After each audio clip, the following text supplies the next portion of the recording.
YouTube? I'm back with another video. It's been quite some time since I made one. I don't have an excuse.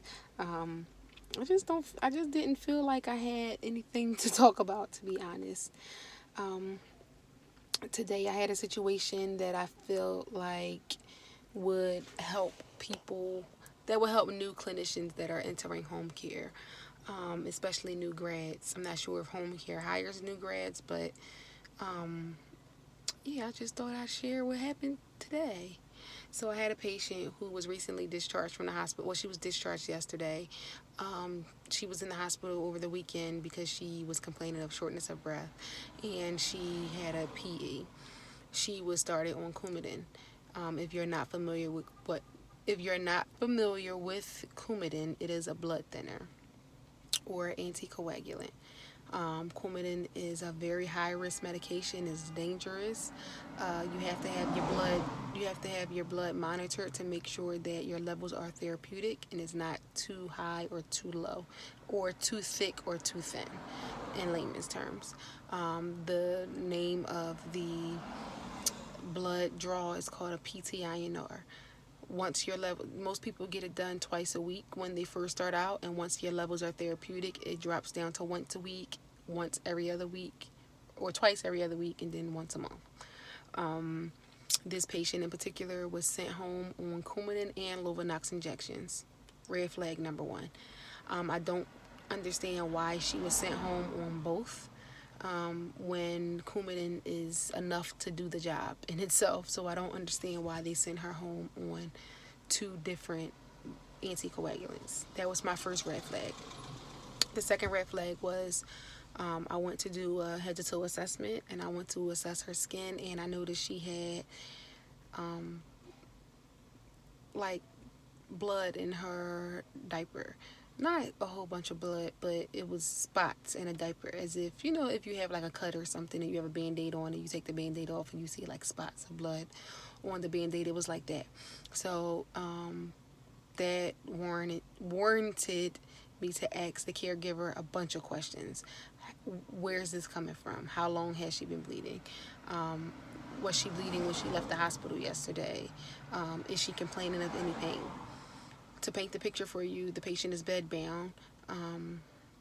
She's in her 70s. Prior to her going to the hospital, she was not ambulatory, but she was able to stand, and she was very verbal about what she wanted, and she was just very verbal. Today, she was very stiff, very stale, basically just laying there, arms stiff. She looked like she was dead, to be honest. She was easily aroused. She was able to answer my questions, not in full sentences, just mainly yes or no. I asked her, did she know where she was? She said she was home. So I knew that she was with it, but I knew something was wrong. I asked the niece, where was the bleeding coming from, and she said she wasn't sure if it was vaginal or from her anus. I'm like, what do you mean you don't know? She said, there's so much blood, I can't tell because there's so much blood. Second red flag. I'm like, well, when she came home yesterday, how much blood was there? She said it was blood on the sheets, there was blood on the chucks. She said they did not put a diaper on her. They just put chucks in between her legs and sent her home like that.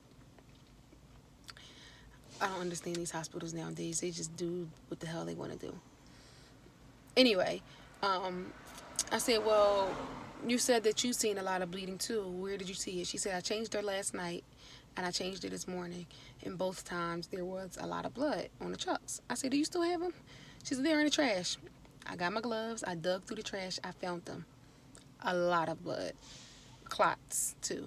And she had black stool. GI bleed all day. Didn't smell like one yet though, but she's bleeding somewhere in her intestines, colon, somewhere. Call 911, send it to the ER. This was at 9:30 this morning. I just called and checked on her. It's like 1 o'clock right now, and she's in ICU for her hemoglobin is dangerously low, so she's in ICU. Why would the hospital send her home like that? I don't know.